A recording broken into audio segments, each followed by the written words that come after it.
Assalamualaikum warahmatullahi wabarakatuh. Kami dari kelompok 1 praktikum dasar-dasar perlindungan tanaman. Saya sendiri Arfa Sahara ini. Teman kelompok saya yaitu Juwita, Hasriaye, Yuldan Prayoga, Maizara, dan juga Mardian Syaim. Jadi di sini kami akan menjelaskan tentang salah satu hama penyakit gulma pada tanaman cabai. Baik, langsung saja teman-teman saya akan menjelaskan salah satu peran mereka masing-masing. Baik, Assalamualaikum warahmatullahi wabarakatuh. Perkenalkan, nama saya Juwita dengan NIM A0121064. Di sini saya akan menjelaskan tentang hama-hama yang sering menyerang pada tanaman cabai. Salah satunya yaitu hama thrips. Hama thrips berperan di alam menghisap cairan daun yang sering menjadi salah satu hama utama pada budidaya tanaman cabai. Status di alam sebagai penghisap tanaman. Adapun bioekologi hama thrips yaitu mempunyai ukuran sangat kecil, yakni 1 mm dengan warna kuning, coklat atau hitam pada tubuhnya. Biasanya mudah ditemukan di bagian dalam pada daun yang diserangnya dengan hidup secara berkoloni. Adapun gejala serangan hama thrips yaitu menyerang tanaman dengan menghisap cairan permukaan bawah daun, terutama pada daun-daun muda. Serangan ditandai dengan adanya bercak keperak-perakan, daun yang terserang berubah menjadi warna coklat, keriput, dan akhirnya mati. Adapun tipe mulut pada hama thrips yaitu menusuk dan menghisap, dan tipe antenanya itu relatif pendek, memiliki ruas dan cakar seperti kandung kemih pada ujungnya. Terima kasih. Assalamualaikum warahmatullahi wabarakatuh. Perkenalkan, nama saya Hasriaye, NIM A0121069, Prodi Agribisnis kelas F. Di sini saya akan menjelaskan hama dari komoditas cabai. Salah satunya itu tungo kuning. Peran di alam tungo kuning ini perusak tanaman inang cabai. Gejala serangan tungo kuning ini ditandai dengan munculnya bintik kuning di permukaan daun cabai.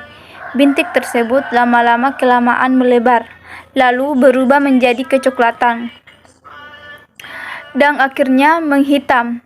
Serangan parah terjadi pada musim kemarau. Hal ini disebabkan karena hama tungau lebih cepat berkembang biak pada kondisi kering. Tipe alat mulut tungo kuning ini bertipe pencucuk dan penghisap. Tungo menghisap cairan sel yang ada dalam jaringan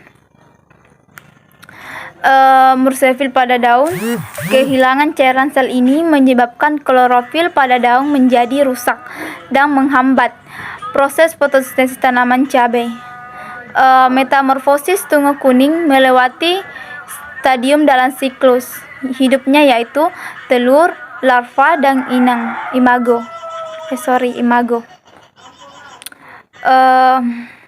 Ordo dari tungo kuning itu Trombidiformes, genusnya itu Polyphagotarsonemus, nama kimianya itu Polyphagotarsonemus latus.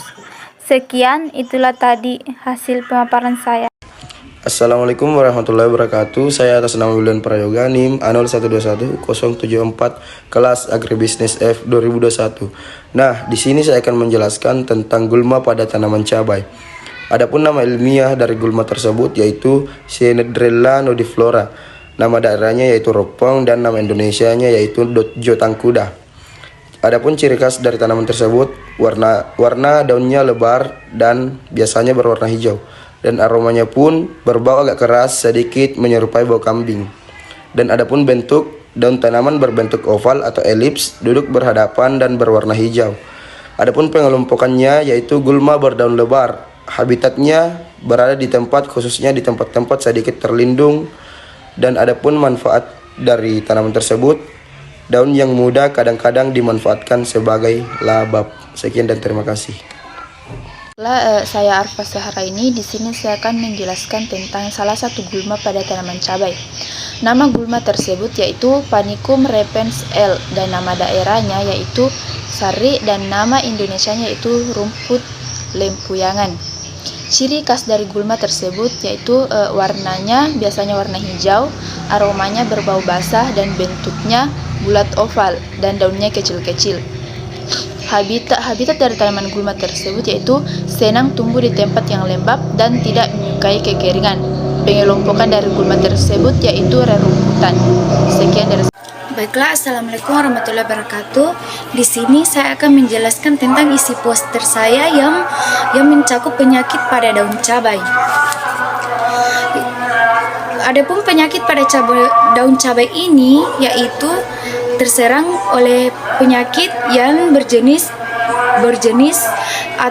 berjenis dengan nama latin yang dikenal dengan Spodoptera litura, atau nama patogen yang lainnya yaitu Charsospora capsici. Nama penyakit yang menyerang daun cabai ini yaitu bercat daun caspora. Bagian bergejalanya yaitu terdapat bercak-bercak bundar berwarna abu-abu dengan pinggiran coklat pada daun akan berwarna kuning dan akhirnya berguguran. Biologi penyakitnya yaitu ulat grayak ini atau Spodoptera litura ini memakan daun sampai bolong-bolong sehingga mengganggu kemampuan fotosintesis tanaman. Pada tingkat yang parah, ulat grayak ini memakan habis seluruh daun dan hanya menyisakan tulang daun saja.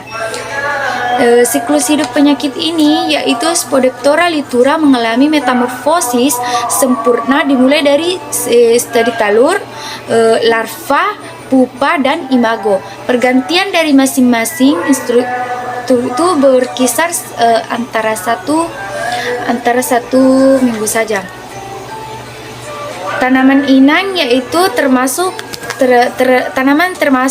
tanaman inang yang termasuk adalah paprika, tomat, terung, pare, gambas, oyong, seledri, semangka, mentimun, buncis, labu, dan kacang-kacangan.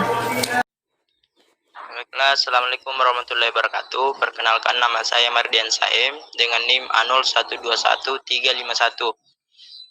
Ini patogen bakteri Real Tonisalcorum merupakan salah satu patogen tular tanah di mana tanah menjadi media tumbuh dan berkembang biak.